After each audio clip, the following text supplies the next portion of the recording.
When she holds one, does it spark joy? Like, you know, applying all these different methods until she came up with that I would be like, oh, no, not thinking about that now.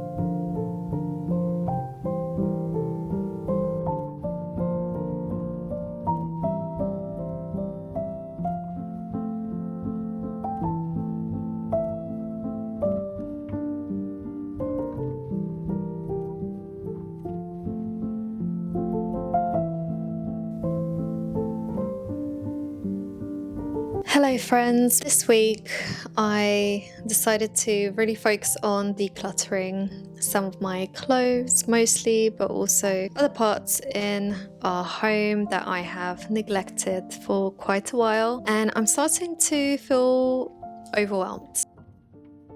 One thing I've been reflecting on recently is just how overwhelmed I get mentally by the stuff that I resist doing and that I put off doing that I need to do.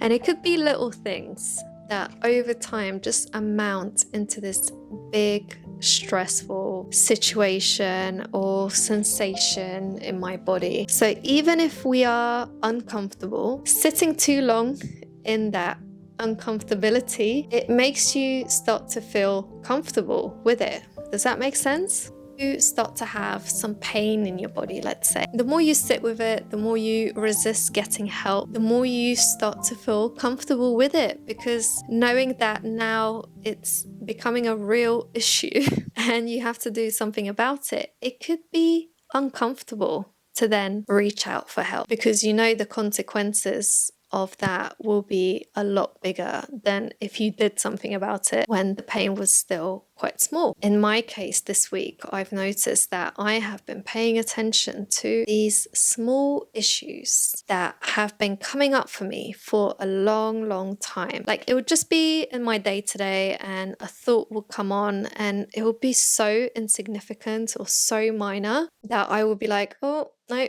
not thinking about that now. And then it will keep coming up for so long that at one point I'm like, why is this bothering me so much? Like, what's going on? How I notice that I suppress my thinking or emotions is by consuming content or just noise. I at times crave silence, and then other times I feel really uncomfortable sitting with silence. And it just made me wonder why. In particular, this week, I have been consuming quite a lot and distracting myself quite a bit because I have been feeling really uncomfortable physically. I'm not sure if I mentioned this in the last video, but I was hoovering with a new hoover that was really strong, and I pulled a muscle in my arm, shoulder area, and I didn't think too much of it. I left it for about 2 weeks feeling slight pain and continued to, you know, practice, demonstrate and do my daily chores. And at one point it started to spread down my back and my pelvis to where I found it really painful to move about. It just got to a point where this week I was waking up in the night. I once again went to see the osteopath today and we spoke about posture alignment, because when I'm sitting down on a chair, for example, I notice I have one leg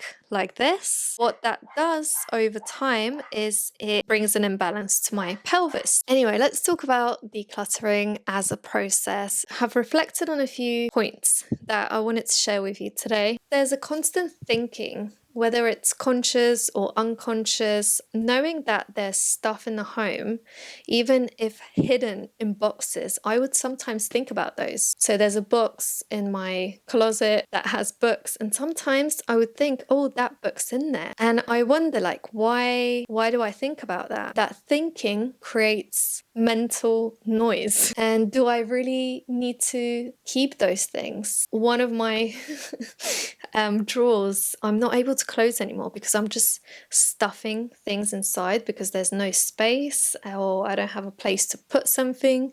So I'll just shove it in there, and that distresses me, whether it's a small thing or now becoming an issue that I have to deal with every day when I look at it.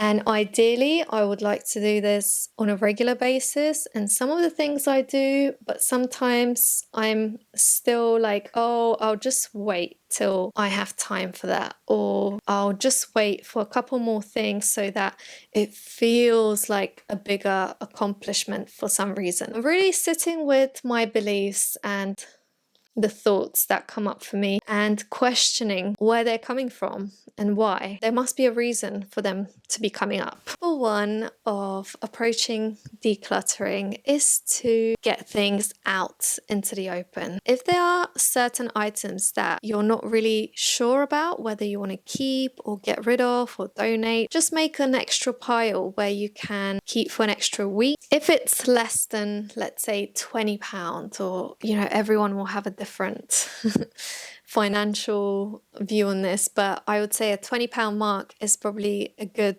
way to start. And I'm not currently using it. I can replace it if I need to. I was listening to a podcast recently and they were talking about the host was saying she's got 2 vegetable peelers. When she holds one, does it spark joy? Like, applying all these different methods until she came up with, is this actively supporting my lifestyle or my life? And one of the 2 vegetable peelers, the handle just felt more comfortable. So she got rid of the second one. She didn't need it. Ask yourself, is there the fear of what if one breaks? Then I can have an extra one. Well, if one breaks, you can probably go and buy one for less than £10. Another thing I find really useful is to sit with yourself before you begin. Think about shifting your mindset. So for me, how I've been feeling is, this is tedious. This is annoying. I need to spend so much time and energy to do this. How about making it a ritual, a routine that you can feel a sense of appreciation towards? Wow, I have so many things that I can choose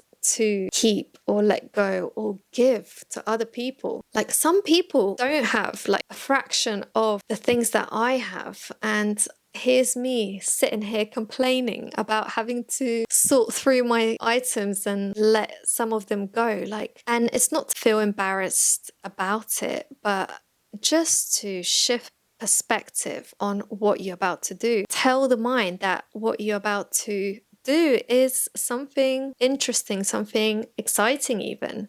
You can get excited about decluttering because you know that when you do it, your space is going to look more put together, more organized, more functional. You're going to save time and space in your day-to-day because you're going to know exactly what you have and where things go in your home. Energetically, you're going to feel a sense of relief. Start small. How I've been approaching it this week with how I've been feeling and everything else I've had to do, not to overwhelm myself and, get rid of all the clothes at once and all the places that I have been thinking about. I just take one drawer at a time, something that is so small that I won't feel overwhelmed by. And if I do find that I have more energy and time, I can continue again, small, one step, the next step, and then really trying to create a practice of it.